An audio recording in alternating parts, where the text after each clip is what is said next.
Hello everyone.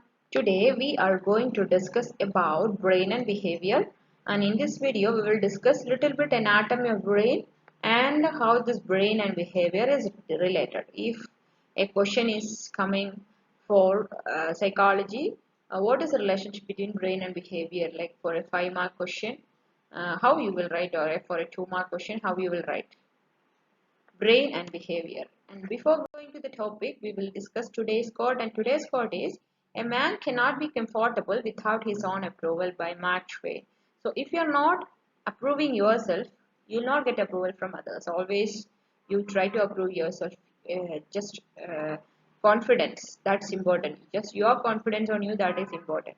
If you are believing you, definitely you will get the acceptance, approval and everything from others also.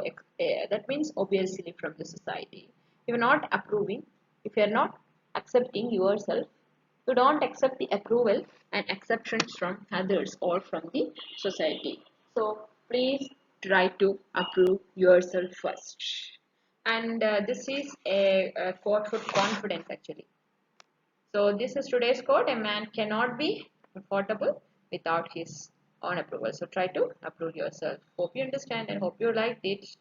And we are going to the video.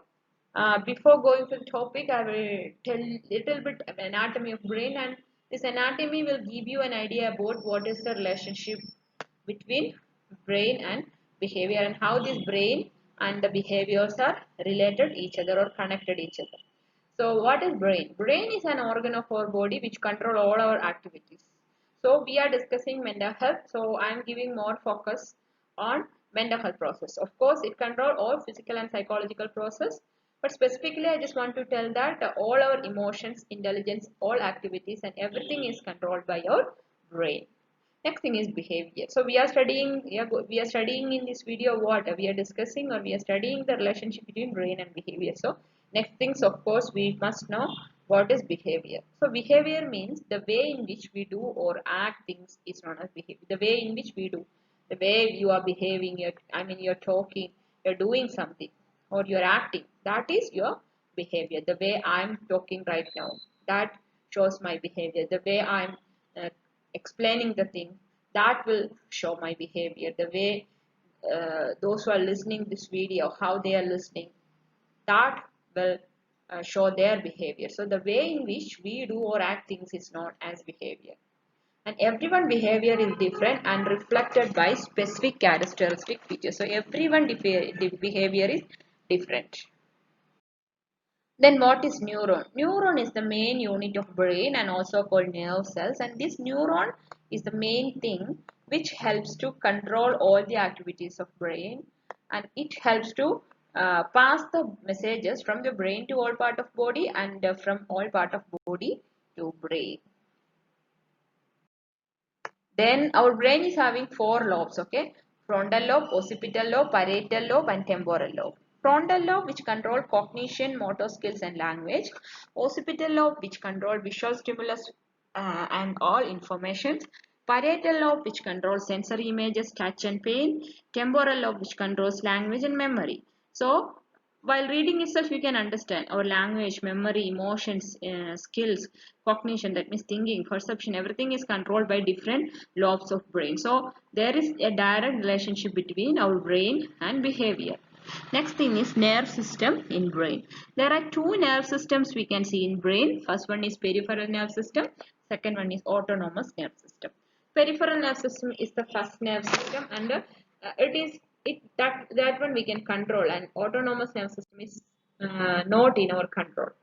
Peripheral nerve system have 2 division. They are motor or efferent. That means what? Which connect the central nerve system to gland from upper to down. So it will helps to pass the messages everything from brain to all part of body, and the sensory or afferent nerve system. So it carrying all the information from body to central nervous system. That means from all part of the body to central nervous system, from down to upper.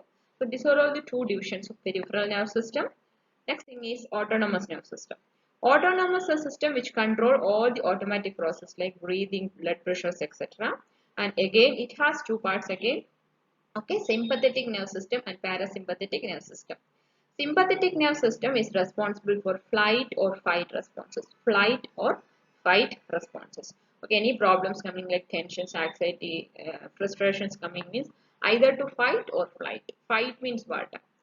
To overcome the situation by finding out the solutions, that is fight. Flight means what? Escaping from the problem and going backward, that is fight. So the sympathetic nervous system will control this flight or fight. FLIGHT flight and FIGHT fight. Then parasympathetic nervous system, which helps in metabolic process like digestion and other kind of excretory process to make our body to come back to the normal level. Next thing is neurotransmitters. Neurotransmitter is something like a grease in the engine. Okay, so neurons are transmitting the messages from different part of the body to brain and from brain to different part of the body with the help of these neurotransmitters. And there are different neurotransmitters are there in our body to control and perform different activities of brain and body. So while reading this anatomy, we can understand different lobes of brain is controlling different activities, including mental process. So of course, brain is having, our physical brain is having direct relationship with our behavior. What is biopsychology? It is a branch of psychology, deals with study of brain and behavior and how this brain and neurotransmitters will relate to our behavior. So there is a branch, there is a department to study the relationship between brain and behavior, and this department is saying that there is relationship between brain and behavior. And researchers have done an early study to understand the relationship between brain and behavior, and that study's name is known as phrenology. And phrenology is saying that certain part of our brain is responsible for our are responsible for our behavior development. So certain part of our brain is responsible for the behavior development. So it indicate what? There is a strong relationship between brain and behavior. So there are a lot of studies are happening in the field of this brain and behavior to study the relationship between brain and behavior. And as I have told, frontal lobe, it is a lobe of brain, is controlling what? Motor skills and language. And if any injury is happening to this frontal lobe means that lead to changes in the behavior related to motor skills and languages, etc. So there is a relationship. So we can conclude that the physical brain is controlling our brain. Our physical brain is controlling 99% of our behavior. But this is different from person to person. It depends upon our genes. It depends upon our chromosomes. But our physical brain is controlling our behavior. So hope you understand the relationship between brain and behavior. This is a simple video about brain and behavior. I have concentrated on anatomy. So the simple anatomy will give you an idea about how the brain and behavior is related. Each lobe is having different function, and each functions include mental process also. So we can say that mental process is related to behavior, right? So brain and behavior are related to each other. Our physical brain is controlling most of our behavior. Hope you understand. Thank you.